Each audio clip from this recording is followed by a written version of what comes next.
Ang init mga kapatid, oh. Oh, tingnan nyo yung paligid, grabe. Oh, ho, ho. Kailangan yung kwan. Electric pan talaga.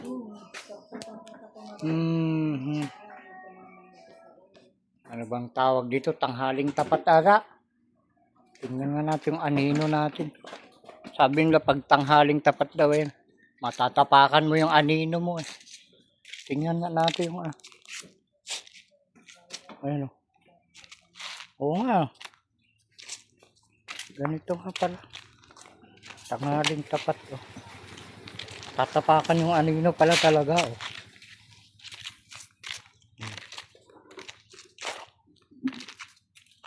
Tama sila. Diba mga kapatid? Oh, alas 12:40. Pwede na sigurong kumain. Ayan. Kain tayo mga kapatid. Okay. Oh.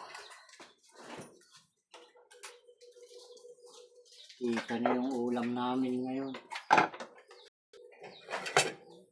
Dito sa probinsya mga kapatid, marami makukuhang ulam dito sa tabi lang ng sapa.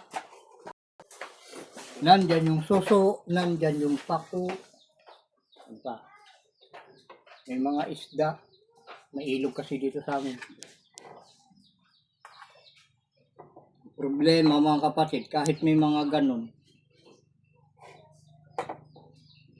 may mga suso, isda lang ang gusto pako lang. Yung suso, hindi ako kain ng suso mga kapatid. Pag nakatikim ako nun, sinisipon ako ng 3 araw at 3 gabi. Kumakain lang sana ako ng ganun. Baka yun ang pala. Gusto kong kainin lang ang problema. Kaya hindi ako kumakain ngayon na. Kaya ganon mga kapatid. Kahit gusto mong kainin yung pagkain. Dahil sa hirap nga ng buhay. Pag ayaw naman ng katawan mo.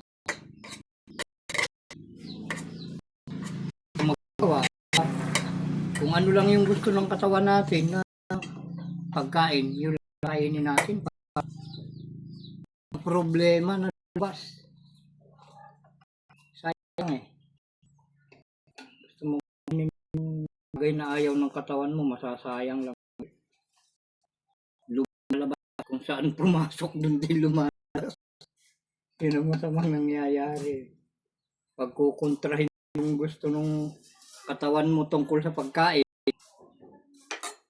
ang naging aberya.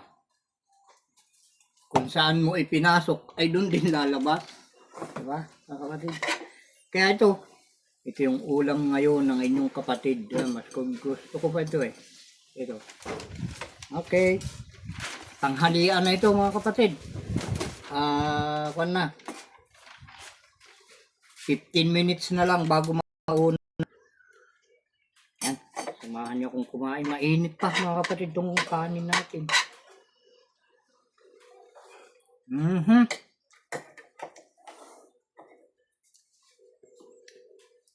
Ito pa yung tinakunan ng ang tawag dito. Pansit Canton. Pansit Canton. Medyo mahalang to eh. Gusto ko eh. May kanda tawag dito. Spices ba ang tawag doon? Sili. Okay na to mga kapatid.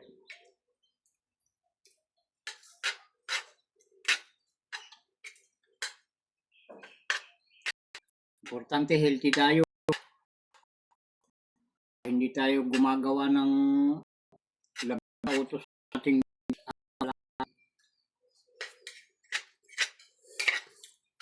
araw-araw. Kahit naghihirap tayo, pilitin nating gumiwa. pinag-uutos sa atin, ating Diyos Ama sa langit. Yun lang ating pagsipan nating mabuti. Dahil yung pagtupad sa kanyang mga utos, yun din ang mag-aalalay sa atin sa araw-araw. Siya yung magliligtas sa atin kung mga kapama.